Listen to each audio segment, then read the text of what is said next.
అందరికీ నమస్తే. Welcome to our channel. మనతో పాటు గెస్ట్గా ఉన్నారు senior journalist doctor Bharat Reddy గారు. సార్ నమస్తే అండి. నమస్తే సార్, లిక్కర్ స్కామ్లో అడ్డగోలుగా వ్యవహరించి కోట్లు కొట్టేసిన కొంతమంది నాయకుల ఆస్తులను జప్తు చేయాలని చెప్పేసి ఏసీబీ కోర్టులో ప్రపోజల్ అయితే పెట్టడం జరిగింది. మరి దీనిపై మీ అభిప్రాయం ఏంటి? లిక్కర్ స్కామ్కి సంబంధించి 35,000 కోట్ల స్కామ్ జరిగినట్టుగా ప్రాథమికంగా దర్యాప్తు సంస్థలకు ఒక అంచనాకు రావడం జరిగింది. అయితే ఆ డబ్బులు ఏ విధంగా ఖర్చు చేశారు, ఎక్కడికి వెళ్ళాయి అనే దాని మీద దర్యాప్తు జరుగుతుంది. ఇప్పుడు ఒక 3,000 కోట్లు ఎన్నికల కోసం ఖర్చు చేయడం జరిగింది. ఎవరైతే అభ్యర్థులు పోటీకి నిలబడారో వైసీపీ తరఫున వాళ్ళకి కొన్ని నియోజకవర్గాల్లో పంపిణీ చేయడం జరిగింది. ఆ పంపిణీ చెవిరెడ్డి భాస్కర్ రెడ్డి ద్వారా పంపిణీ చేశారని చెప్పి టోల్ గేట్ల దగ్గర లేకపోతే డబ్బులు సరఫరా చేస్తే వాళ్ళ డ్రైవరు దీనికి సంబంధించి కొంత సమాచారం సేకరించి ఒక 3,000 కోట్లు అక్కడ వాళ్ళు ఖర్చు చేయడానికి ఉపయోగించారని చెప్పి ప్రాథమికంగా ఒక అంచనాకు రావడం జరిగింది. అయితే మిగిలిన డబ్బు అంతా కూడా ఏం చేశారు అనే దాని మీద ఇప్పుడు ఆ డబ్బు ఎవరి ఖాతాలోకి వెళ్ళింది, ఎందుకు వెళ్ళింది, వాళ్ళు ఎవరు అనుచరులు అనే దాని మీద దర్యాప్తు జరుగుతున్న నేపథ్యంలో ఇప్పటి వరకు ఉన్న అంటే ఏసీపీకి కానీ లేకపోతే దర్యాప్తు సంస్థలకు కానీ వచ్చిన అంచనా ఏంటంటే ఈ డబ్బును భూముల మీద, బంగారం మీద, ఆస్తుల మీద ఇన్వెస్ట్ చేశారు, బినామీలతో ఇన్వెస్ట్ చేయించారు అనేది ఒక ప్రాథమికమైన అంచనా.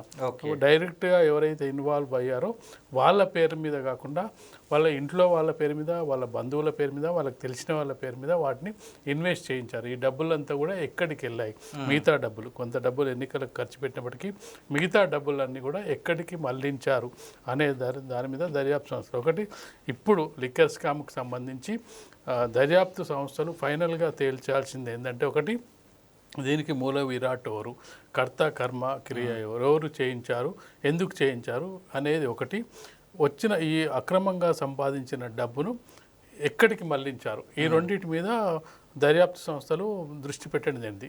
దీనిలో భాగంగా ఇటీవలి కాలంలో మనం చూసుకున్నట్టయితే ఈ లిక్కర్ స్కామ్కి సంబంధించి ఒక ఫామ్ హౌస్లో ఒక 11 కోట్లు దొరకడం జరిగింది.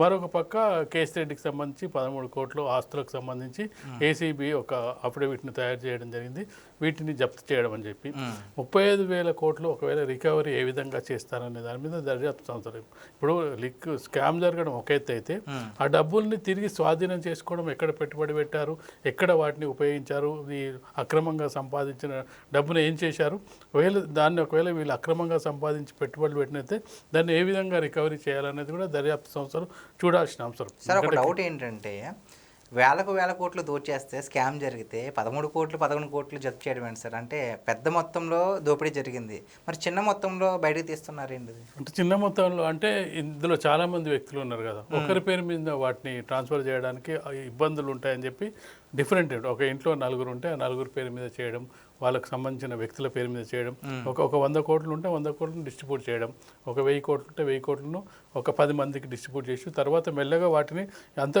ఎక్కడిదక్కడ క్లోజ్ అయిన తర్వాత వాళ్ళని ట్రాన్స్ఫర్ చేసుకోవడం.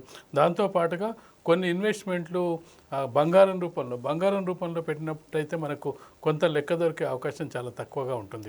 భూముల రూపంలో అయితే నీకు రిజిస్ట్రేషన్ పేపర్స్ దానికి సంబంధించి వస్తాయి. బంగారానికి పెద్దగా నీకు రిసీట్స్ ఉండి దాన్ని దాచుకొని బంగారం అనేది ఏమంటారు అది ఎవరికి తెలియని ఆస్తిగా మనం చూపెట్టుకోవచ్చు బంగారానికి సంబంధించి. కాబట్టి బంగారం రూపంలో కొన్నట్టయితే నువ్వు దానికి సంబంధించి బయటికి రుజువులు చూపించలేవు, బంగారాన్ని బయట కూడా పెట్టే అవకాశం ఉంటుంది. ఏదో భూములో లేకపోతే ఆస్తులో ఇంట్లో అయితే అవి కనిపించే ఇవి, కానీ ఇవి కనిపించే అవకాశం లేదు. కాబట్టి ఇప్పుడు దర్యాప్తు సంస్థలు ఏంటంటే ఎవరెవరి పేరు మీద ఇంతమంది దాదాపు ఇప్పుడు మనకు బయటపడ్డ పేర్లు ఎవరైతే డైరెక్ట్గా ఇన్వాల్వ్ అయిన వాళ్ళు దాదాపు 40-45 మంది ఇక్కడ ఉండి కొంతమందికి నోటీసులు ఇచ్చి కొంతమంది అరెస్ట్ చేసి దర్యాప్తు చేస్తున్న నేపథ్యంలో దీని వెనుక వీటిని అందరినీ మళ్లించడానికి ఎంతమందిని వాడుకున్నారు అనేది కూడా ముఖ్యం. నెక్స్ట్ దర్యాప్తు అదే జరిగే అవకాశం ఉంది. ఇప్పుడు కేసిరెడ్డి ఆయన దగ్గర 13 కోట్లు దొరికాయి, వాళ్ళ ఫ్యామిలీ మెంబర్స్ పెట్టారు, బినామీల పేరు మీద పెట్టారు, ఎవరి మీద దాదాపు ఆయన ఎంతవరకు ఎన్ని కోట్ల వరకు ఆయన ఖాతాలో పడ్డాయి.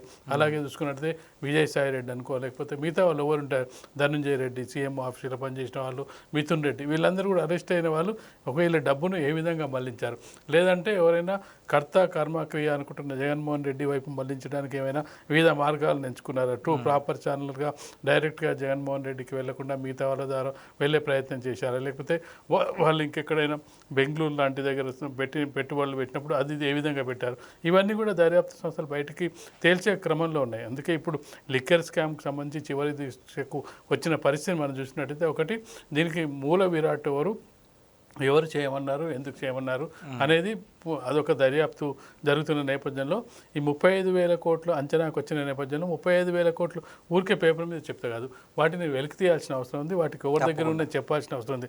ఊరికే 35,000 కోట్లు స్కామ్ జరిగిందంటే 35,000 కోట్లు మరి ఎవరి దగ్గర ఉన్నాయి, అది కూడా దర్యాప్తు సంస్థల పనే.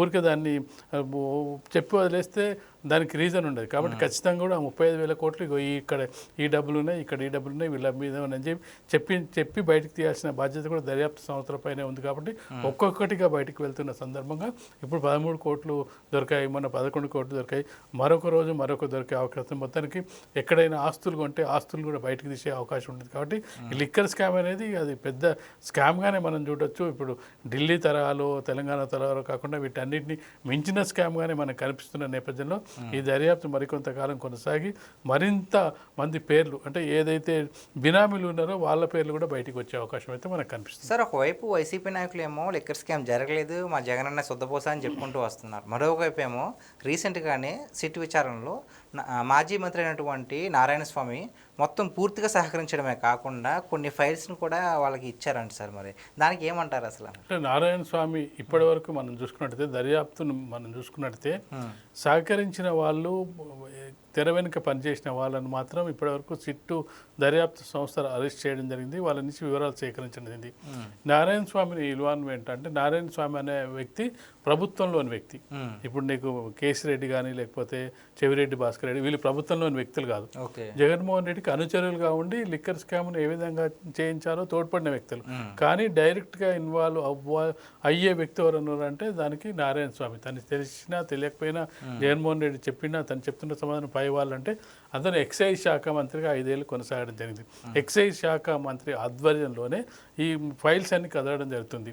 ఎందుకంటే గతంలో డిజిటల్ సిస్టంలో ఉన్న దాన్ని తీసేసి మాన్యువల్కి మార్చడం జరిగింది. ఏదైతే టెండర్లకు సంబంధించి డిజిటల్ ఓపెన్ టెండర్స్ ఉన్నదాన్ని మాన్యువల్ టెండర్స్గా మార్చడానికి నేను అతను ఇచ్చిన సమాధానం ఏంటంటే, దర్యాప్తు సంస్థలకు అతను సిట్టాధికారులు అతన్ని విచారణ చేసినప్పుడు చెప్పింది ఏంటంటే, ఎందుకు మార్చారంటే నాకు తెలియదు, పై వాళ్ళు చెప్పారు, పై వాళ్ళకి తెలుసు, నాకేం తెలియదు, పై వాళ్ళు ఎవరో చెప్పే ప్రయత్నం చేశారు. మనం చూసుకున్నట్లయితే 5 ఏళ్ల కాలం జగన్మోహన్ రెడ్డి ప్రభుత్వం ఉన్న సమయంలో నారాయణ స్వామి అనే వ్యక్తి ఉప ముఖ్యమంత్రి కూడా పనిచేయడం జరిగింది, ఎక్సైజ్ శాఖ మంత్రి. మిగతా వాళ్ళ శాఖలు మారినాయి, కొంతమంది మంత్రులను తొలగించి కొంతమంది తీసుకున్నప్పటికీ 5 ఏళ్ళు పూర్తి స్థాయిలో నారాయణ స్వామి ఎక్సైజ్ శాఖ మంత్రిగా పనిచేయడం జరిగింది. అంటే జగన్మోహన్ రెడ్డి పూర్తిగా నమ్మిన బంటుగానే ఉన్నట్టుగా మనకు కనిపిస్తుంది. ఎందుకంటే ఎక్కడ సంతకం పెట్టామంటే అక్కడ పెట్టాల్సిన బాధ్యత తన పరిధిలోని మంత్రి శాఖకే ఉంటుంది. కేబినెట్ ఎన్ని నిర్ణయాలు తీసుకున్నప్పటికీ ఫైనల్గా ఆ శాఖ మంత్రి దాన్ని, ఆ శాఖ మంత్రి, ఆ శాఖ అధికారులే దాన్ని సంతకం పెట్టాల్సిన ఉంటుంది. కాబట్టి వీటన్నిటి కూడా తను చెప్పేవి, మిగతా వాళ్ళు చెప్పేవన్నీ సహకరించిన వాళ్ళే మనకు కనిపిస్తారు. కేసిరెడ్డి ఇన్వాల్వ్ అయిన వాళ్ళు ఉంటారు. కానీ ఇన్వాల్వ్ అవ్వడానికి నీకు ఫైల్స్ మీద సంతకం పెట్టిన ఎవరంటే ఒకటి ముఖ్యమంత్రి, లేదంటే ఎక్సైజ్ శాఖ మంత్రి, వీళ్ళిద్దరు ఆధ్వర్యంలో జరిగే అవకాశం ఉంటుంది. కాబట్టి ఇప్పుడు సిట్టు బృందం ఏం చేసిందంటే ఇక డైరెక్ట్గా గవర్నమెంట్లోకి ఎంటర్ అవ్వడం జరిగింది. గతంలో పనిచేసిన ప్రభుత్వంలోకి ఎంటర్ అయ్యి ఆ ప్రభుత్వం నుంచి ఏ విధంగా ఇవన్నీ ఎందుకు మారాయి, ఏ విధంగా టెండర్లు ఫిక్స్ చేశారు, ఇవన్నీ కూడా అంటే ఫైనల్ స్టేజ్కి వచ్చినట్టుగా మనకు కనిపిస్తుంది. Okay, thank you so much.